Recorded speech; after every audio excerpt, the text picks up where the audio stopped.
Hey guys, welcome back to Another World Audiobooks. So very excited to be with you here again today, starting a brand new story in the Sherlock Holmes Memoirs. So I hope you guys are enjoying the book so far. Remember to join the Sherlock competition. That is still available, still open. I know it's been going for a really long time here. Man, when did we start this book? Goodness, it was like back in March. A lot of things have changed in the world since March, but the contest is still open, so if you want to do that, leaving a rating review helps a ton, and I really appreciate it, and you'll get entered into the drawing for those 4 free audiobooks. So you can't beat that. So get in on the action there and enjoy The Resident Patient. 9. The Resident Patient. In glancing over the somewhat incoherent series of memoirs with which I have endeavoured to illustrate a few of the mental peculiarities of my friend Mr. Sherlock Holmes, I have been struck by the difficulty which I have experienced in picking out examples which in every way answer my purpose. For in those cases in which Holmes has performed some tour de force of analytical reasoning, and has demonstrated the value of his peculiar methods of investigation, the facts themselves have often been so slight or so commonplace that I could not feel justified in laying them before the public. On the other hand, it has frequently happened that he has been concerned in some research where the facts have been of the most remarkable and dramatic character, but where the share which he has himself taken in determining their cause has been less pronounced than I, as his biographer, could wish. The small matter which I have chronicled under the heading of A Study in Scarlet, and that other later one connected with the loss of the glorious Scot, may serve as examples of the Scylla and Charybdis which are forever threatening the historian. It may be that in the business of which I am now about to write, the part which my friend played is not sufficiently accentuated, and yet the whole train of circumstances is so remarkable that I cannot bring myself to omit it entirely from this series. I cannot be sure of the exact date, for some of my memoranda upon the matter have been mislaid, but it must have been towards the end of the first year during which Holmes and I shared chambers in Baker Street. It was boisterous October weather, and we had both remained indoors all day, I because I feared with my shaken health to face the keen autumn wind, while he was deep in some of those abstruse chemical investigations which absorbed him utterly as long as he was engaged upon them. Towards evening, however, the breaking of a test tube brought his research to a premature ending, and he sprang up from his chair with an exclamation of impatience and a clouded brow. "A day's work ruined, Watson," said he, striding across to the window. "Ha! The stars are out and the wind has fallen. What do you say to a ramble through London?" I was weary of our little sitting-room, and gladly acquiesced. For 3 hours we strolled about together, watching the ever-changing kaleidoscope of life as it ebbs and flows through Fleet Street and the Strand. Holmes had shaken off his temporary ill-humour, and his characteristic talk, with its keen observance of detail and subtle power of inference, held me amused and enthralled. It was 10 o'clock before we reached Baker Street again. A brougham was waiting at our door. A doctor's general practitioner, I perceive," said Holmes. "Not been long in practice, but has had a good deal to do. Come to consult us, I fancy. Lucky we came back." I was sufficiently conversant with Holmes's methods to be able to follow his reasoning, and to see that the nature and state of the various medical instruments in the wicker basket, which hung in the lamplight beside the brougham, had given him the data for his swift deduction. The light in our window above showed that this late visit was indeed intended for us. With some curiosity as to what could have sent a brother medico to us at such an hour, I followed Holmes into our sanctum. A pale, tapered-faced man with sandy whiskers rose up from a chair by the fire as we entered. His age may not have been more than 3 or 4 and 30, but his haggard expression and unhealthy hue told of a life which had sapped his strength and robbed him of his youth. His manner was nervous and shy, like that of a sensitive gentleman, and the thin white hand which he laid on the mantelpiece as he rose was that of an artist rather than of a surgeon.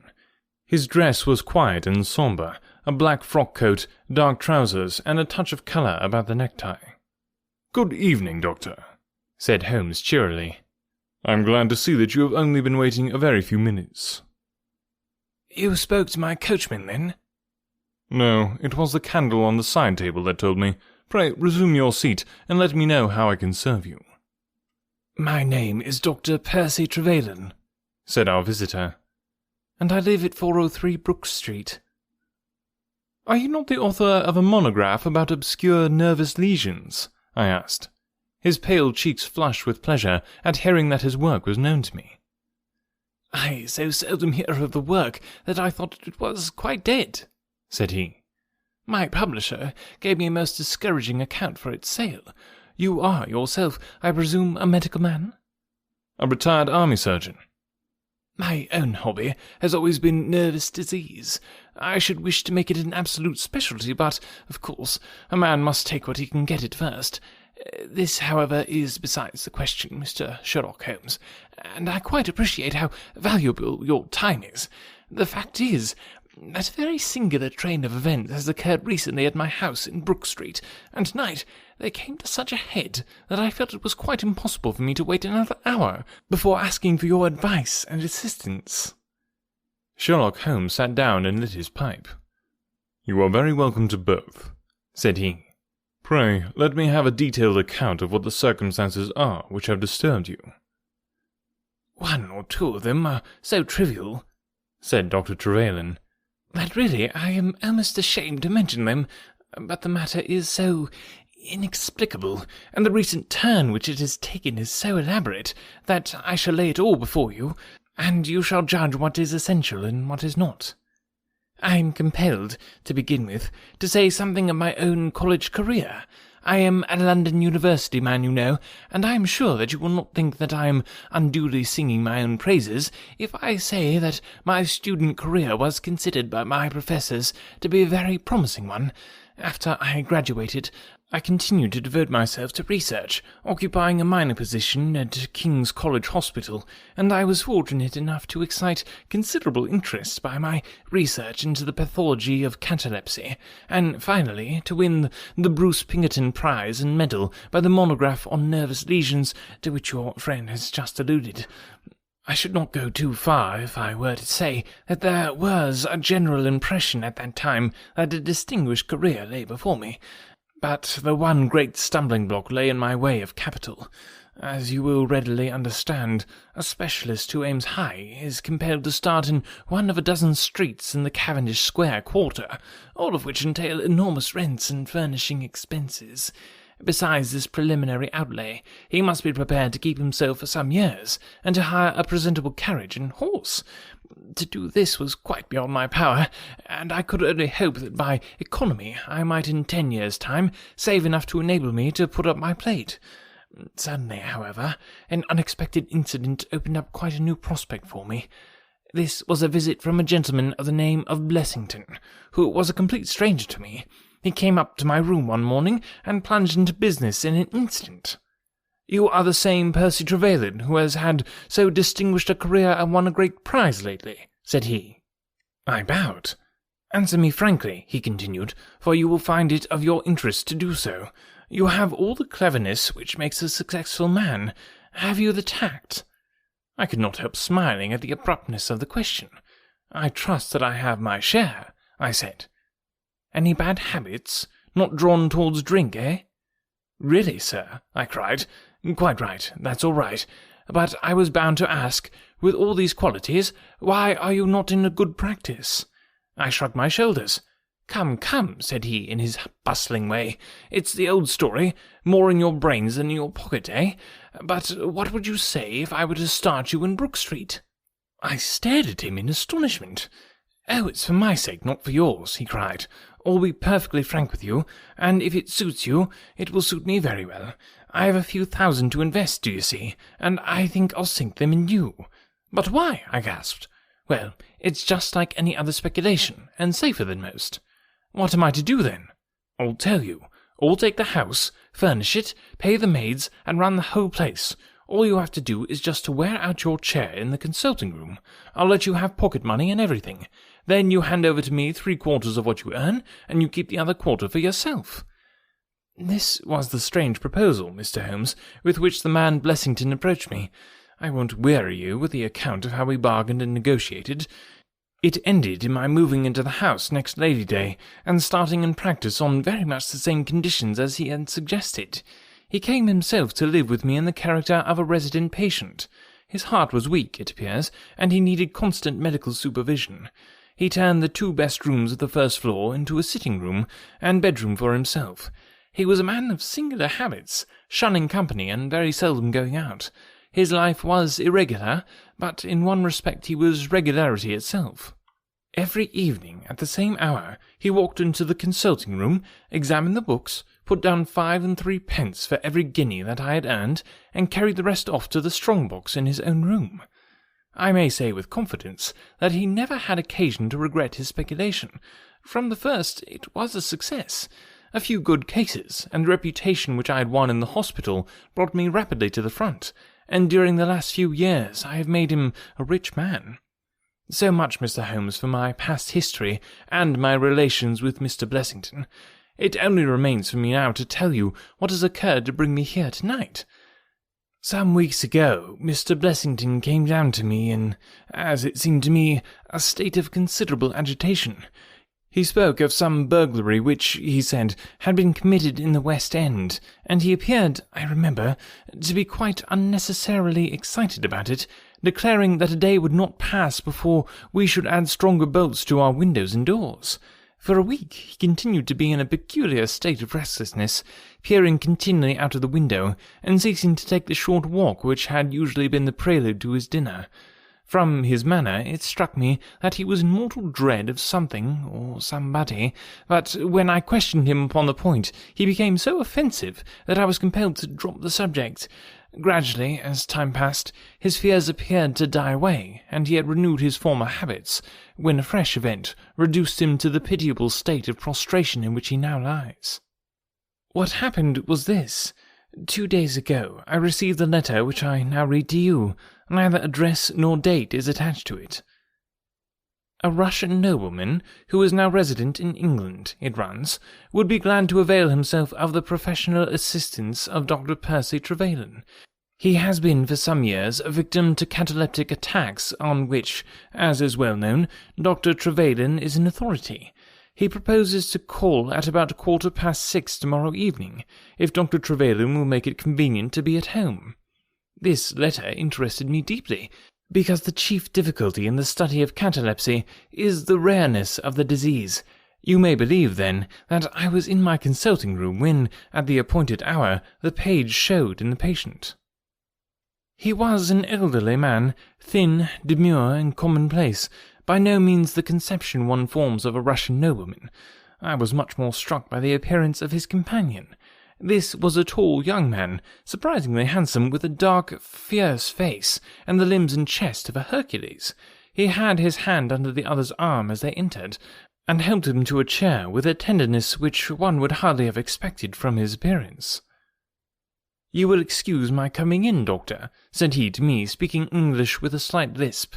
"This is my father, and his health is a matter of the most overwhelming importance to me." I was touched by this filial anxiety. "You would perhaps care to remain during the consultation?" said I. "Not for the world," he cried, with a gesture of horror. "It is more painful to me than I can express. If I were to see my father in one of these dreadful seizures, I am convinced that I should never survive it. My own nervous system is an exceptionally sensitive one. With your permission, I will remain in the waiting-room while you go into my father's case." To this, of course, I assented, and the young man withdrew. The patient and I then plunged into a discussion of his case, of which I took exhaustive notes. He was not remarkable for intelligence, and his answers were frequently obscure, which I attributed to his limited acquaintance with our language. Suddenly, however, as I sat writing, he ceased to give any answer at all to my inquiries, and, on my turning towards him, I was shocked to see that he was sitting bolt upright in his chair, staring at me with a perfectly blank and rigid face. He was again in the grip of his mysterious malady.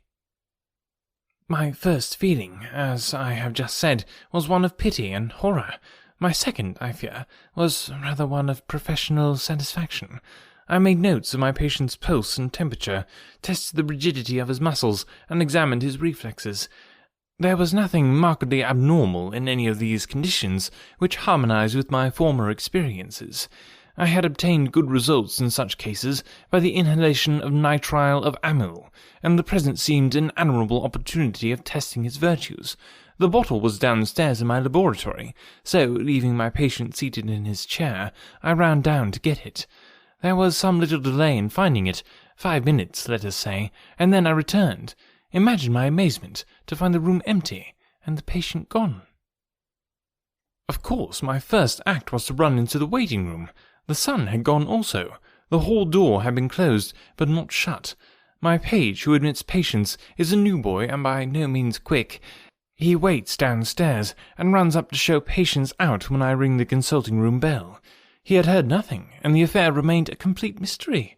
Mr. Blessington came in from his walk shortly afterwards, but I did not say anything to him upon the subject, for, to tell you the truth, I have got in the way of late of holding as little communication with him as possible. Well, I never thought that I should see anything more of the Russian and his son, so you can imagine my amazement when, at the very same hour this evening, they both came marching into my consulting room, just as they had done before. I feel that I owe you a great many apologies for my abrupt departure yesterday, Doctor, said my patient. I confess that I was very much surprised at it, said I. Well, the fact is, he remarked, that when I recover from these attacks, my mind is always very clouded as to all that has gone before. I woke up in a strange room, as it seemed to me, and made my way out into the street in a sort of dazed way when you were absent. And I, said the son, seeing my father pass the door of the waiting-room, naturally thought that the consultation had come to an end. It was not until we had reached home that I began to realize the true state of affairs. Well, said I, laughing, there is no harm done, except that you puzzled me terribly. So if you, sir, would kindly step into the waiting-room, I shall be happy to continue our consultation, which was brought to so abrupt an ending. For half an hour or so, I discussed that old gentleman's symptoms with him, and then, having prescribed for him, I saw him go off upon the arm of his son. I have told you that Mr. Blessington generally chose this hour of the day for his exercise. He came in shortly afterwards and passed upstairs. An instant later, I heard him running down, and he burst into my consulting room like a man who was mad with panic. "Who has been in my room?" he cried. "No one," said I. "It is a lie," he yelled. "Come up and look." I passed over the grossness of his language, as he seemed half out of his mind with fear. When I went upstairs with him, he pointed to several footprints upon the light carpet. "Do you mean to say those are mine?" he cried. They were certainly very much larger than any which he could have made, and were evidently quite fresh. It rained hard this afternoon, as you know, and my patients were the only people who called. It must have been the case, then, that the man in the waiting-room had, for some unknown reason, while I was busy with the other, ascended to the room of my resident patient. Nothing had been touched or taken, but there were the footprints to prove that the intrusion was an undoubted fact. Mr. Blessington seemed more excited over the matter than I should have thought possible, though, of course, it was enough to disturb anybody's peace of mind. He actually sat crying in an armchair, and I could hardly get him to speak coherently. It was his suggestion that I should come round to you, and of course I at once saw the propriety of it, for certainly the incident is a very singular one, though he appears to completely overrate its importance. If you would only come back with me in my brougham, you would at least be able to soothe him, though I can hardly hope that you will be able to explain this remarkable occurrence." Sherlock Holmes had listened to this long narrative with an intentness which showed me that his interest was keenly aroused. His face was as impassive as ever, but his lids had drooped more heavily over his eyes, and his smoke had curled up more thickly from his pipe to emphasize each curious episode in the doctor's tale. As our visitor concluded, Holmes sprang up without a word, handed me my hat, picked up his own from the table, and followed Mr. Trevelyan to the door. All right, thank you guys so much for listening today. It's kind of weird. I took some time earlier in this spring, and I just recorded a ton of episodes. So all the ones you've heard up to now have been they were basically pre-recorded, and I was just kind of running off. So this is actually day before this episode launches. I'm recording this, so I feel more connected to the podcast all of a sudden. And missed doing it, and glad to be back in the saddle. It was nice to have that little bit of a break, though. So hope you guys are enjoying it. Remember, if you like the podcast, if you enjoy these free audiobooks, just go ahead and share it with somebody that you know. It's the best way to help the podcast grow, just to tell somebody about it. So if you want to do that, one easy way to do that is just to follow us on social media, and then all the links are down below, and you can share the posts that I post about the new episodes and tell people that you enjoy listening to it. Tag me. I will definitely send you some social media love if you do that. Thanks so much for listening today, guys. Remember, check out the Sherlock competition down below, and we'll talk to you next week. When I was in school, I absolutely hated writing. It wasn't until I was a bit older that I came to understand the power of words. If you're a business owner, you understand that power too. A business blog, when done right, can drive sales, increase revenue, and get you more customers. But as a business owner, you probably don't have the time to do all that writing. Plus, if you're not a copywriter by trade, you might feel like you're just kind of throwing words out there and they're not actually accomplishing anything. The good news is, there's a simple solution. Check it out. I call it the ultimate blog post checklist for businesses with online stores. This checklist will allow you to write better, more effective articles that convert readers into buyers. It's full of easy to follow examples to get your creativity flowing based on experience of nearly 1 million words written, and best of all, it's effective on any type of article in any industry or niche. I've successfully used this exact checklist on topics from pool table reviews to investment advice. Tired of spending tons of time writing stuff that doesn't convert? This checklist will change that by giving you highly effective blog posts and articles that transform readers into paying customers. Go to invicta.enterprises/free checklist and start saving time and transforming your writing now. That's invicta.enterprises/free checklist.